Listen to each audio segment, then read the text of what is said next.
Es un diálogo de una extensión breve y un final aporético. Aporético significa problemático, ¿sí? Por lo cual no puede encontrarse una definición clara y unívoca de qué sea la valentía. Por lo general, ya saben que, o no saben, que el personaje principal de los diálogos platónicos es Sócrates, quien, aplicando el método de la mayéutica, va llevando a los interlocutores para que definan algún concepto.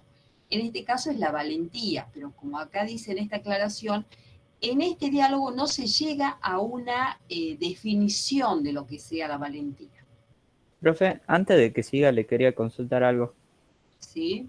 Nosotros acá en filosofía, cuando hablamos de diálogo, ¿viene a ser lo mismo que el diálogo en la comunicación o tiene otro significado? Acá nos estamos refiriendo a los diálogos platónicos, son los libros que escribió Platón en forma de diálogo. ¿Sí? Pero es como una conversación, digamos, tiene otro significado. No, Eso es lo que yo preguntaba. es exactamente una conversación. Ah, Ya bien. vamos a ver que hay varios personajes y van charlando entre ellos. Ese es Ah, el modo en que escribe Platón. no, yo pensaba que dentro de filosofía eso tenía otro significado, por eso le preguntaba. No, no, no. Es así, es un diálogo, una conversación.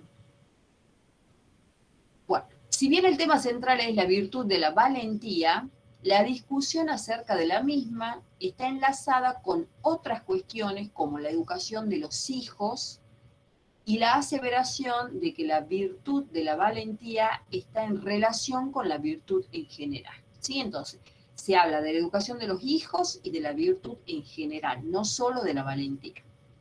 Siguiendo el método socrático, conocido como mayéutica, mayéutica es el arte de ayudar a dar a luz, no de dar a luz. ¿Sí? La madre de Sócrates era partera, por eso ayudaba a dar a luz bebés, y Sócrates dice que él ayuda a dar a luz conceptos.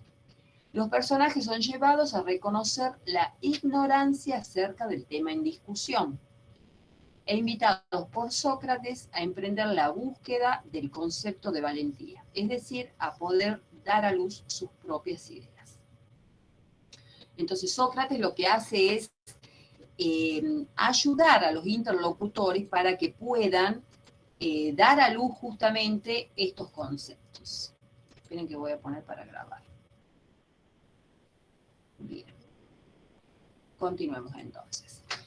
Los personajes del diálogo, This call is now además being de recorded. Sócrates, son Laques, un general que combatió junto a Sócrates, Nicias, es otro militar y político de gran cultura, Lisímaco y Melesias, que son ciudadanos honorables, descendientes de ilustres personajes de la política, pero que no han realizado nada digno de su ascendencia. Bien, y hay otros dos personajes que son hijos, ¿sí? Son Arístides y Tucídides, que son hijos de Lisímaco y Melesias. Los personajes se encuentran en un gimnasio de Atenas, luego de asistir a una representación de una oplomaquia, es decir, de una simulación de combate con las armas que usaban los hoplitas. Recuerden que los hoplitas eran los soldados armados que iban al frente de la batalla. Bien, entonces están en una exhibición y allí comienzan a conversar acerca de la valentía. Este diálogo platónico plantea el problema de la unidad de las virtudes, ¿sí? Es decir, si están unidas todas las virtudes. Por eso es que no solo habla de la valentía, sino de la virtud en general. Y la relación de la virtud con una ciencia o episteme. Este tema será planteado por Platón con mayor profundidad en diálogos posteriores.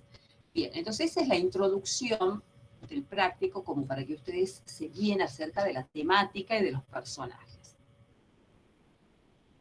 Después les he puesto un esquema de las partes que componen el diálogo. Tenemos una primera parte, hay un tema introductorio que es la conveniencia o no del combate en armaduras, ¿sí? Entonces, está la posición de Nicias y la posición de Laques, que son estos dos generales. Luego, el tema de enseñar o no a los hijos el combate en armas deriva en el tema de la educación del alma. Luego hay una definición de lo que es el experto en general y del experto en el cuidado del alma.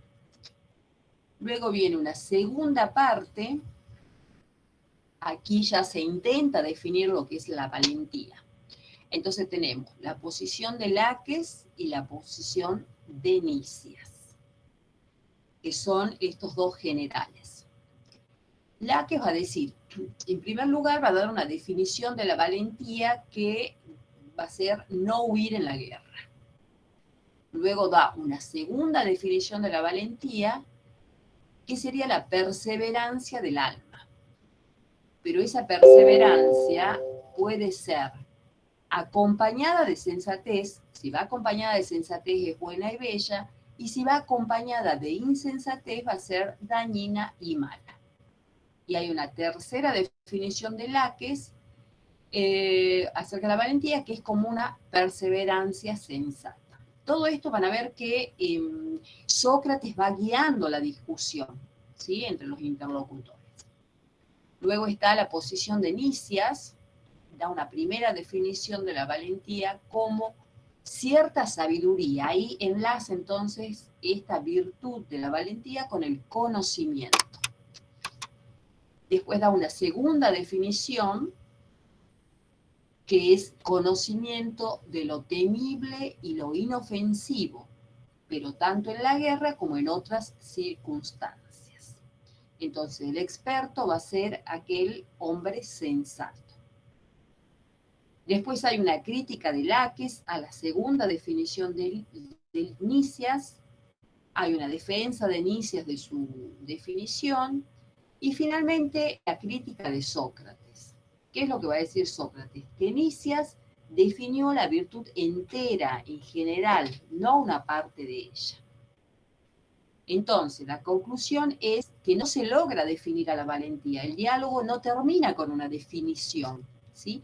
Por eso decíamos que es un final aporético. Aporético viene de aporía, que significa problema.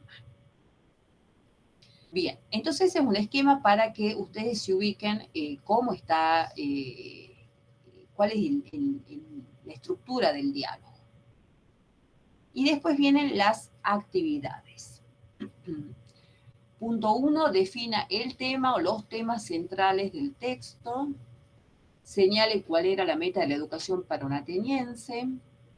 Reproduzca los argumentos por los cuales Nicias defiende el combate en armaduras y Laques lo considera inútil para la educación de los jóvenes. Cuarto, cómo se define al experto en el diálogo. Quinto, cuál es la relación que se establece en el diálogo entre educación y virtud política o arte de gobernar. 6, lea el siguiente comentario al diálogo de Laques y responde. Bien. O sea, que hasta el número 5 es específicamente acerca del diálogo. El punto 6 ya tiene que ver con este otro comentario de esta autora, ¿sí? Entonces, después de leer este texto, tienen que señalar cuáles son para la autora, para esta autora, Ute Schmidt, cuáles son para la autora las implicancias de la valentía concebida como perseverancia del alma. Y B, ¿está usted de acuerdo con la autora, con lo que la autora afirma, cómo concibe usted a la valentía? Bien, entonces, esas son las preguntas que tienen que contestar acerca de Laques. Bien, pongamos el diálogo entonces. Esperen un momento que ahora lo bajo de nuevo. Si alguien lo quiere ir buscando en su computadora también lo pone.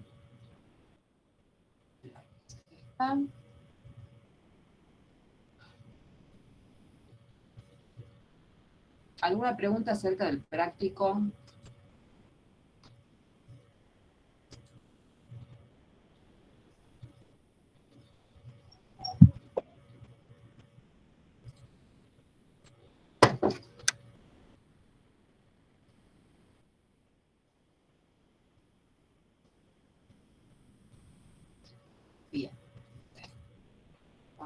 ver si lo podemos compartir. En un minuto. Dejamos de presentar.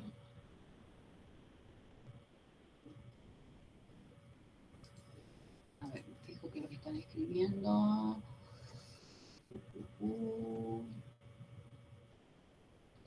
Sí, los otros prácticos el 9 de julio.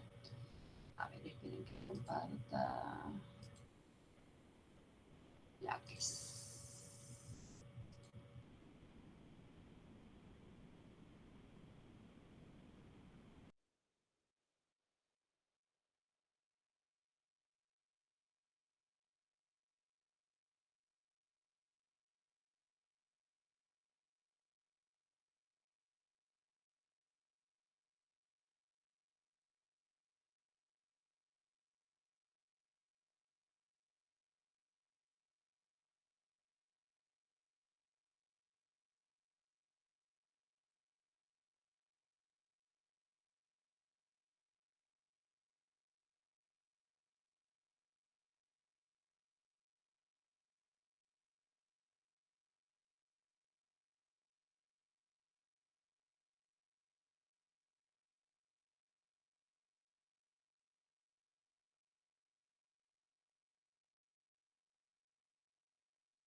Aquí estoy, parece que estamos hoy día con mala suerte. Bien, ¿están viendo el diálogo o no? ¿Se está compartiendo? No, profe. A ver, lo vuelvo a poner entonces. Creería que ahí me avisan. Sí, Ahí sí se profe. ve. Bueno, les pediría entonces que alguien, yo voy a leer la parte de Lisímaco y después vienen otros dos personajes, Nicias y Laques, que alguien lea para no ser yo la única que lea todo si les parece. Así que, bueno, yo comienzo a leer lo de Lisímaco y después alguien, por favor, se ofrece para leer el siguiente personaje. Bien, entonces va a hablar Lisímaco. Hola, Nicias y Laques. ¿Habéis visto a ese hombre armado que acaba de trabajar en la esgrima? Cuando Melesias y yo os suplicamos que vinieseis a ver este espectáculo, no os dijimos las razones que nos movían para ello, pero os la vamos a decir ahora en la persuasión de que podemos hablaros con toda confianza.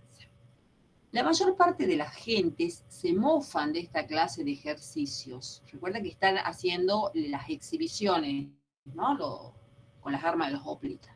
La mayor parte de la gente se mofan de esta clase de ejercicios y cuando se les pide consejo, lejos de manifestar su pensamiento, solo tratan de adivinar el gusto de los que les consultan y hablan siempre contra su propia opinión. Respecto a vosotros, sabemos que a una extrema sinceridad unís una capacidad muy grande y por lo mismo esperamos que diréis ingenuamente lo que pensáis sobre lo que tenemos que comunicaros. He aquí a lo que viene a parar todo este preámbulo. Cada uno de nosotros tiene un hijo, helos aquí presentes, ¿sí? Recuerden que están Arístides y Tucídides, que son los hijos. Este hijo de Melesias lleva el nombre de su abuelo y se llama Tucídides. Aquel que es el mío tiene el nombre de mi padre y se llama Arístides como él. Entonces, Arístides y Tucídides son los hijos de dos de los personajes. Estaba emitiendo un compañero. Hemos resuelto procurar su mejor educación. Ven que ahí comienza el tema de la educación de los hijos. Y no hacer lo que acostumbran los más de los padres, que desde que sus hijos entran en adolescencia, los dejan vivir a su libertad y capricho. Nuestra intención es vigilarlos con el mayor esmero sin perderlos de vista. Y como vosotros tenéis también hijos, hemos creído que cual ninguno habréis pensado en los medios de hacerlos muy virtuosos, ¿sí? Ahí está la preocupación de los padres por que los hijos sean virtuosos. Y si esta idea nos ha ocupado seriamente por ser vuestros hijos demasiado tiernos, hemos creído que llevaréis muy a bien este recuerdo sobre un negocio que no debe aplazarse y que conviene que deliberemos aquí todos juntos sobre la educación que debemos darles. ¿Sí? Entonces están allí hablando sobre la educación de los hijos. Aunque este discurso os parezca largo, es preciso, si os place, Nicias y Laques, es a los que se está dirigiendo, que tengáis la bondad de oírme sobre este punto. Sabéis que Melesias y yo tenemos más la mesa y que estos hijos comen con nosotros. Nada os queremos ocultar y como os dije al principio, os hablaremos con entera confianza. Tanto este como yo conversamos con nuestros hijos refiriéndoles las muchas proezas que nuestros padres hicieron, tanto en paz como en guerra, mientras estuvieron a la cabeza de los atenienses y de sus aliados. Pero desgraciadamente nada semejante podemos decir de nosotros mismos. Es decir, ellos hablan de de los abuelos de sus hijos como personas que han hecho cosas grandiosas, pero ellos mismos consideran que no han hecho lo suficiente como para brillar en la polis. Pero desgraciadamente nada semejante podemos decir de nosotros mismos. Sonrojamos en su presencia. No tenemos que echar la culpa a nuestros padres. Porque desde que fuimos crecidos, nos dejaron vivir en la y en una licencia que nos han permitido, que estaban ellos entregados al servicio de los demás. Es decir, critican a sus propios padres que no los han educado correctamente en la virtud y no quieren repetir esto con sus propios hijos. Por esto es por lo que no cesamos de amonestar a nuestros hijos, diciéndoles que si se abandonan y no nos obedecen, se deshonrarán. En lugar de que si se aplican, se mostrarán quizás dignos del nombre, es decir, de la estirpe que tienen. Ellos responden que nos obedecerán y en vista de esta promesa andamos indagando lo que deben aprender y la educación que debemos darle para tanto cuanto sea posible. Algunos han dicho para un joven que aprender esgrima. Y para ello nos ha ponderado hasta el cielo a este hombre que acaba de y nos ha dado que saber. Nosotros hemos creído que debíamos venir a traeros vosotros, no solo que pudierais recibir, sino también para que nos